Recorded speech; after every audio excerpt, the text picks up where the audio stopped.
Good evening students. आज हम लोग एरर फाइंडिंग्स देखेंगे कि कौन सा ऑप्शन गलत है। अगर कोई भी ऑप्शन गलत नहीं है तो फिर नो एरर टिक करेंगे। चलिए पहला क्वेश्चन देखते हैं। A strong breeze blew his cap off. इस क्वेश्चन में वर्ब क्या है? ब्लू। अब verb is in V2, that means past tense. Blow, blew, blown. अब ब्लू मतलब उड़ा देना, हवा से उड़ जाता है ना कोई चीज, तो वैसे ब्लो द विसल, हवा मारते हैं तो विसल से एक साउंड आता है, तो ब्लो मतलब उड़ना। अब वो जनरली ब्लो होता है through through fan, that means fan और विंड और एयर और something. So a strong breeze, ये कौन हवा दे रहा है? Strong breeze, this is the subject. Breeze मतलब हवा का झोंका।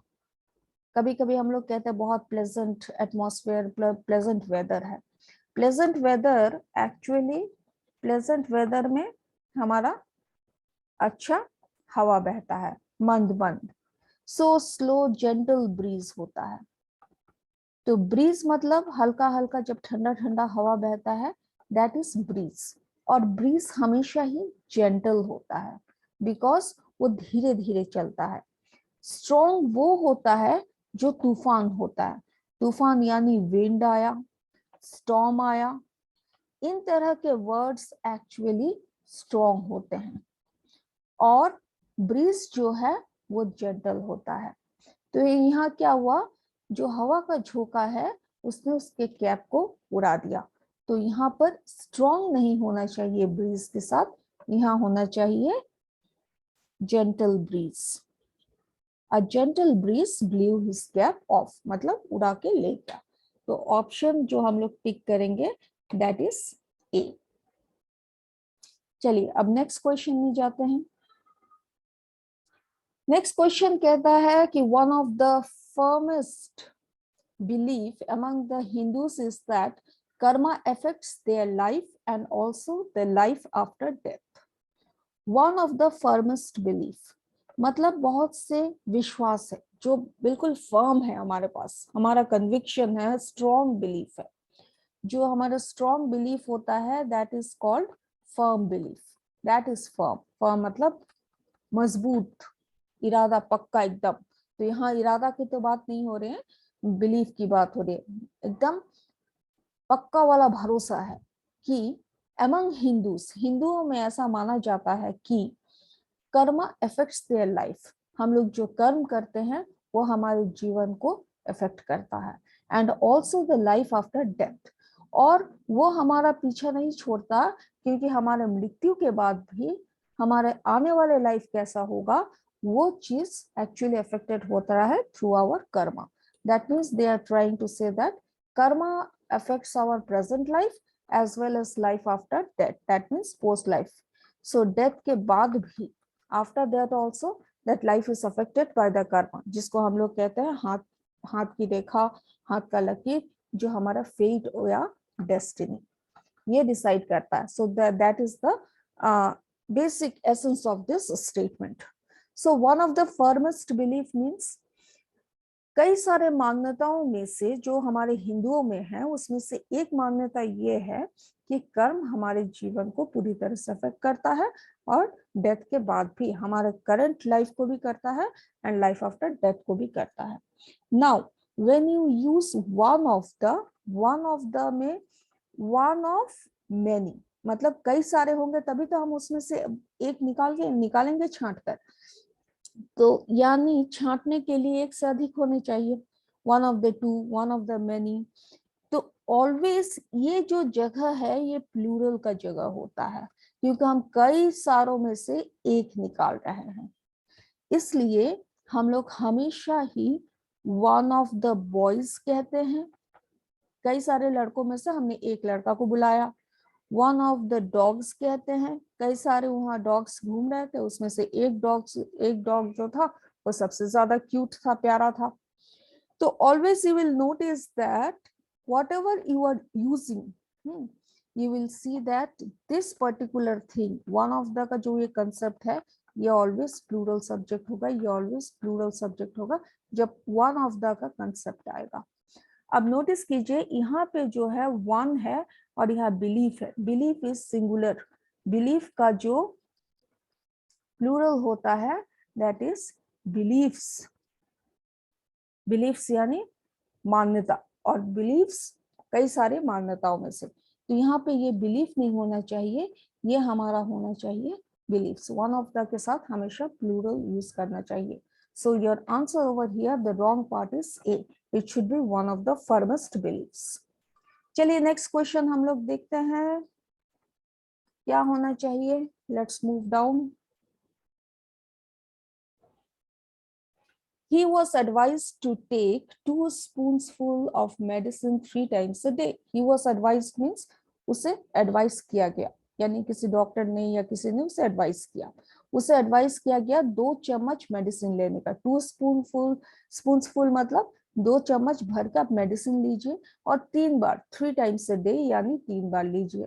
सो 2 टाइम्स 2 स्पूनफुल्स लीजिए और ये 3 टाइम्स लीजिए, ये उसके प्रिस्क्रिप्शन में था। एंड ही वाज एडवाइस में उसको एडवाइस किया गया to do what, to take, ये लिया जाए। तो अब क्या है 2 स्पूनफुल्स, स्पून्सफुल, कुछ वर्ड्स होते हैं जैसे स्पून्सफुल, ये कभी, ये एकदम रॉन्ग वर्ड है। अगर 1 चम्मच को हम स्पूनफुल, 1 चम्मच भर के लीजिए तो हम कहेंगे 1 स्पूनफुल। अगर हम 2 चम्मच भर के लीजिए कहेंगे तो हम कहेंगे स्पून, पहले स्पून को पूरी तरह से, स्पून मीन्स चम्मच, फुल को फिर ऐड करेंगे एंड उसके बाद हम एस को ऐड करेंगे। तो ये हो गया करेक्ट पीएस, ये हो गया करेक्ट सिंगुलर। तो ऐसे वर्ड जब प्लूरलाइज करते हैं तो एस जो है वो पीछे आता है, जैसे स्पूनफुल, स्पूनफुल्स। लेकिन कुछ वर्ड्स है, जैसे अगर हम लिखते हैं daughter in law, hyphenated compound nouns, daughter in law, ऐसे में अगर हम डॉटर इन लॉस कह देंगे तो वो गलत हो जाएगा। ऐसे ऐसे कंपाउंड नाउन्स, ये देखिएगा इसमें जो है बीच में हाइफन नहीं है, ये टुगेदर एक साथ का वर्ड है, और यहाँ जो है ये हाइफेनेटेड नाउन है, यानी मल्टीपल वर्ड्स से मिलकर एक नाउन बना।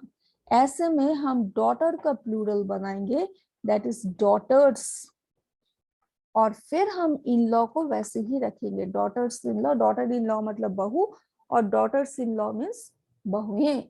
सन in law, son in laws, अगर हम सन इन लॉ करेंगे यानी दामाद, सो हम इसे सन्स इन लॉ करेंगे, ना कि सन इन लॉस करेंगे। सन इन लॉस अगर होता तो फिर ऐसे होता, सन इन लॉ और उसके बाद एपोस्ट्रोफी एस, इसका मतलब है सन इन लॉ के पापा, सन इन लॉस फादर, ये पॉजिटिव केस हो जाता है, ये हो जाता है पॉजिटिव केस, मतलब उनका दामाद के पिताजी, और ये सन्स इन लॉ हो जाता है प्लूरल, प्लूरल सब्जेक्ट, बहुत सारे दामाद।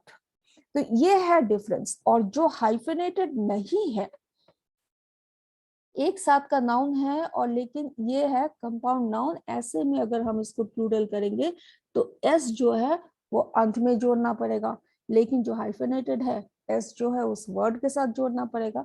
तो ये सारे कुछ वर्ड्स के लिस्ट होते हैं, कुछ नाउन्स के लिस्ट होते हैं, वो आपको जानने चाहिए, आपको ग्रामर बुक पे मिलेंगे, और जब आप क्लास करेंगे तो क्लास में वो डिस्कस होंगे।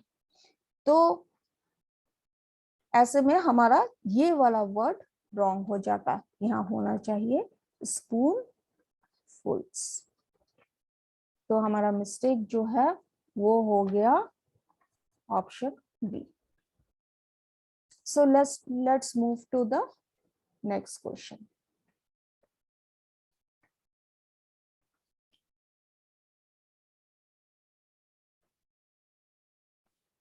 अब देखते हैं फोर्थ क्वेश्चन में क्या कहता है। It is a big blunder but we had to ignore it, no error, fourth option.